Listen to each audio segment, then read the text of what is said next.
You know that deep, heavy ache in your shoulders at the end of the day. It's not from lifting boxes or a long day at a desk. It's the weight of other people's lives.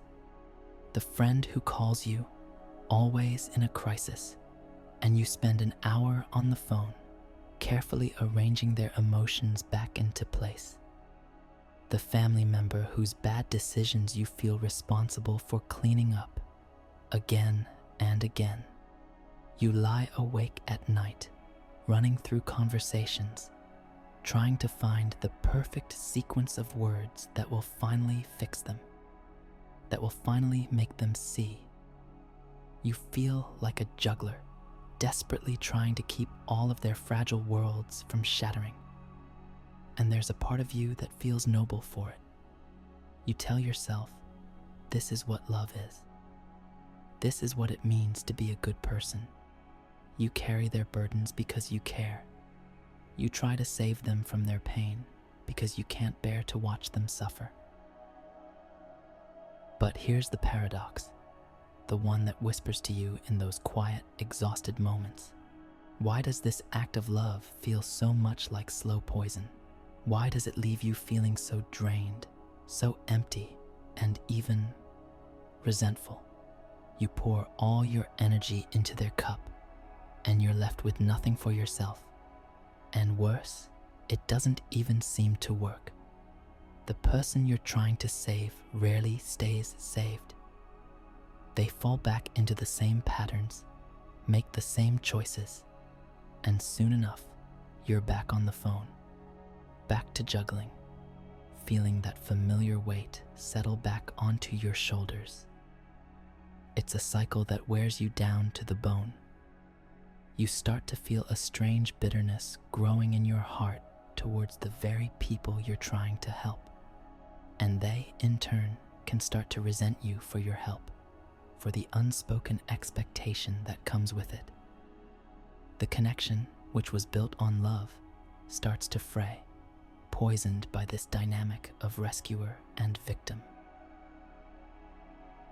What if this entire impulse, this desperate need to save everyone, isn't a sign of your love, but a sign that you've misunderstood something fundamental about how reality works?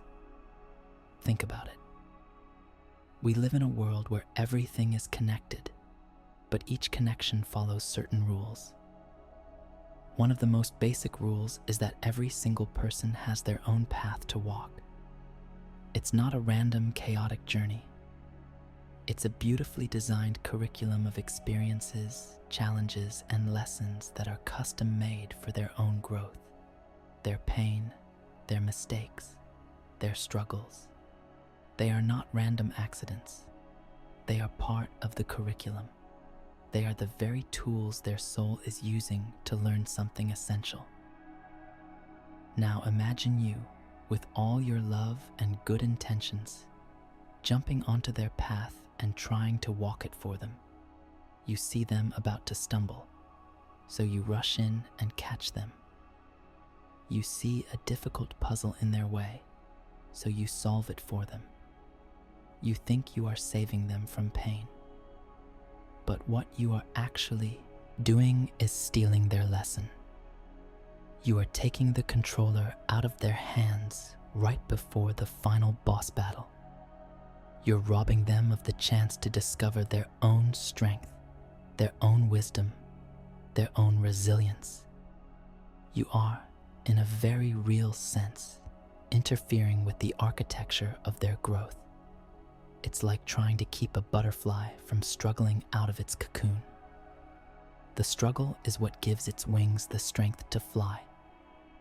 By saving it from the struggle, you cripple it for life. This isn't just a metaphor.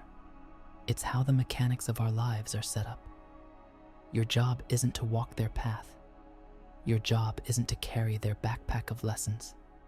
Your role is simply to walk your own path, right beside them, with as much light and love as you can. The impulse to rescue comes from a place of fear that they won't make it without you. Fear that their pain will somehow become your pain. This is a misunderstanding. You are not responsible for their happiness, just as they are not responsible for yours. Your responsibility is to your own journey, your own light, your own peace. When you try to manage their life, you are abandoning your own. You are leaving your own path untended, your own garden overgrown with weeds, while you're busy trying to landscape someone else's.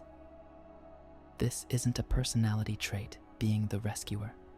It's a habit, an old way of being that no longer serves you or anyone else. It's based on an outdated blueprint of how love is supposed to work. The old blueprint says love is sacrifice. Love is carrying another's pain. But the new understanding, the one that aligns with how things truly work, is different. It says that true love is honoring another person's journey, even the painful parts. It's trusting that they are powerful enough to learn their own lessons. It's holding a space of acceptance for them, not a space of frantic fixing. Look at your life. Think of that person you are pouring all your energy into. Notice the exhaustion. Notice the subtle resentment. Notice how your help has actually created a strange dependency, making them weaker, not stronger. They now expect you to solve their problems, and you expect them to be grateful or to finally change. It's a game with no winners. You are both trapped. The weight you feel isn't just their problems.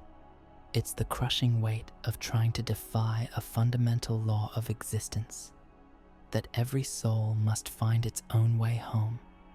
It's the universe gently, and then not so gently, telling you, this is not your burden to carry. Let it go. Releasing this need to save is not an act of abandonment.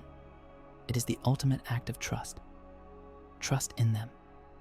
Trust in yourself. And trust in the beautiful, intelligent way that everything is unfolding.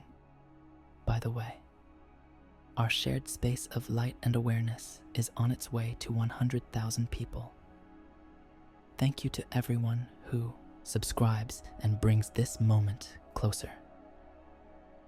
So, how do you actually do this? How do you stop being the rescuer when it feels like your primary role in every relationship? The shift is subtle but profound. It's the difference between being a tugboat and being a lighthouse. Think about the tugboat for a moment. It's a powerful, hard-working vessel. It sees a large ship struggling and it rushes in. It pushes, it pulls, it strains its engines. It battles the currents and the winds, spending immense amounts of fuel and energy to guide the other ship into the harbor. It's a heroic effort, and from the outside, it looks like a successful rescue. But the tugboat is constantly working, constantly exhausted, constantly on the verge of burnout. And the big ship, it never truly learns to navigate the tricky currents on its own. It becomes dependent on the tugboat for every difficult passage. This has been your role. You've been the tugboat, burning all your fuel to steer other people's lives. Now, imagine the lighthouse. It stands on the shore, tall and steady. It doesn't chase after the ships. It doesn't scream warnings into the storm.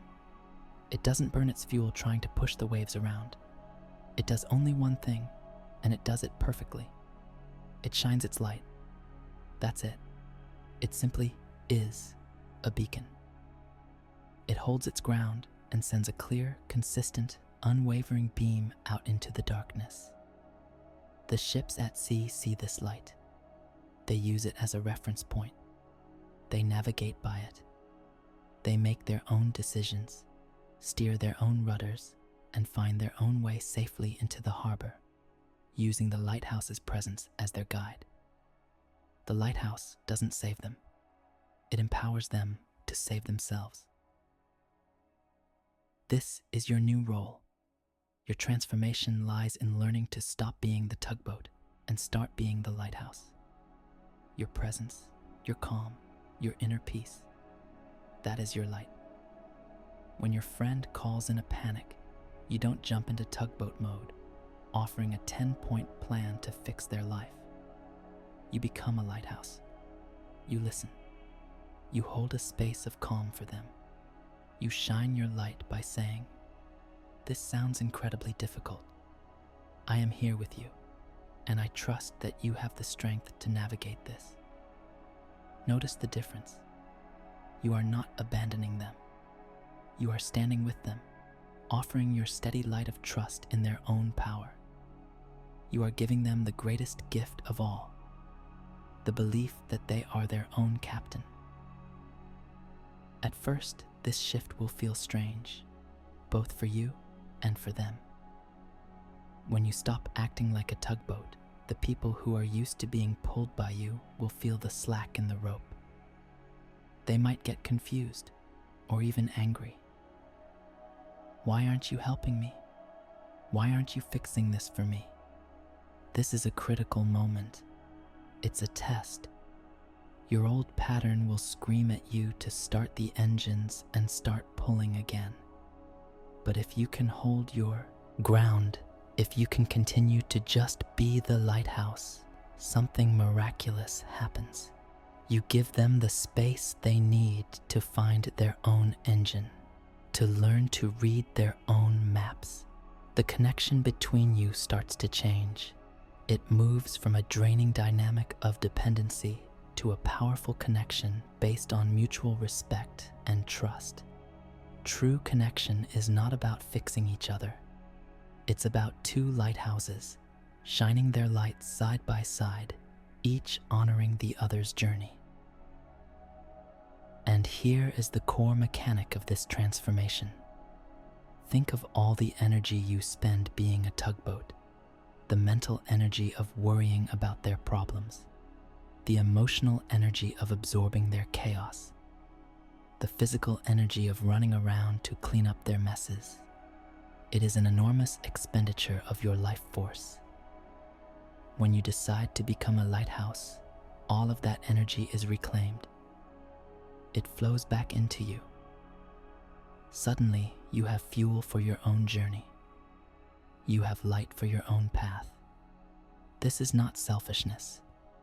It is the fundamental rule of this new way of living.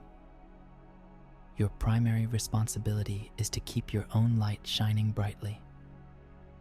The brighter your light, the more people it can serve effortlessly. Your well-being becomes your gift to the world. Your peace becomes a sanctuary for others. By laying down the burden of having to save everyone, you liberate not only yourself, but also them. You release them from the invisible prison of your expectations and your help, and you allow them the dignity of their own path, their own struggles, and their own ultimate triumph. You are finally accepting how reality works. You can't walk anyone else's path for them, but you can be the light that helps them see their own way forward. If this video changed something in you, write in the comments, "I lay down the burden." Write it as your promise. Nobody